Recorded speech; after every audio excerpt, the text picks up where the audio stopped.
This is the Tree of Life, Season 12, Chapter 6.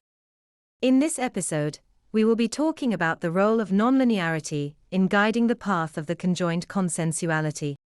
To start out, in the series 37 Families, we talked about how there are certain rules governing nonlinear action. In that, it requires that you act on every impulse, with full commitment, accepting the consequences which flow from those actions.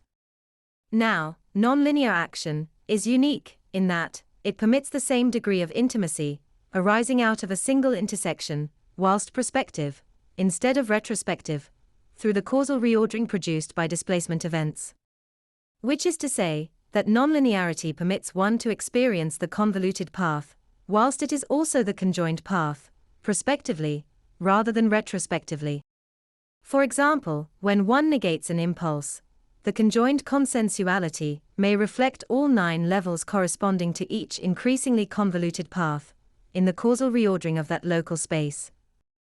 But, to experience those convoluted paths, the paths corresponding to deep intimacy with the other, requires acting upon those impulses, in the moment, through which the conjoined consensuality reflects the path selected through nonlinear action. What this means is that whereas dissonant consensualities represent the intersection of 9 convoluted paths within path parsimony retrospectively, nonlinear action permits a prospective following of the convoluted path corresponding to that level of deep intimacy. In both cases, the flow of time is faster, such that, both within nonlinearity and by consequence of a dissonant space, mere seconds can pass, whilst some much greater time frame has occurred in the experience of the actor. But the difference between these two options is that nonlinearity guides the conjoined consensuality prospectively, rather than retrospectively, through a series of dissonant spaces.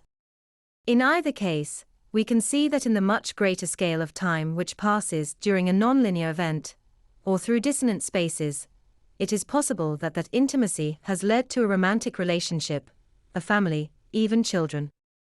Most especially, within the space created by 9 descending paths, the potentiality for a near infinitude of time means that those children may have children, and so on and so forth.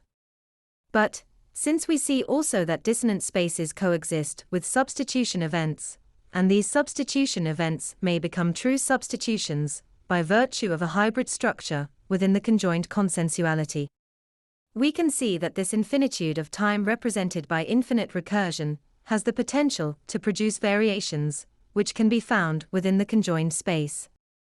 In effect, what I am saying is, the substitutions which occur by consequence of dissonant spaces represent the convergence of 2 variants corresponding to distinct paths for the generation of a given individual.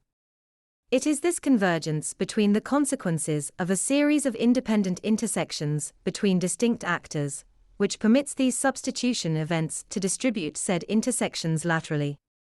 In other words, the only difference between variant 1, created within a dissonant space, and that of the conjoined consensuality, is the chirality of each variant. In other words, the self which exists within a dissonant space is distinct in chirality to that created by a prospective intimate relationship within the conjoined consensuality.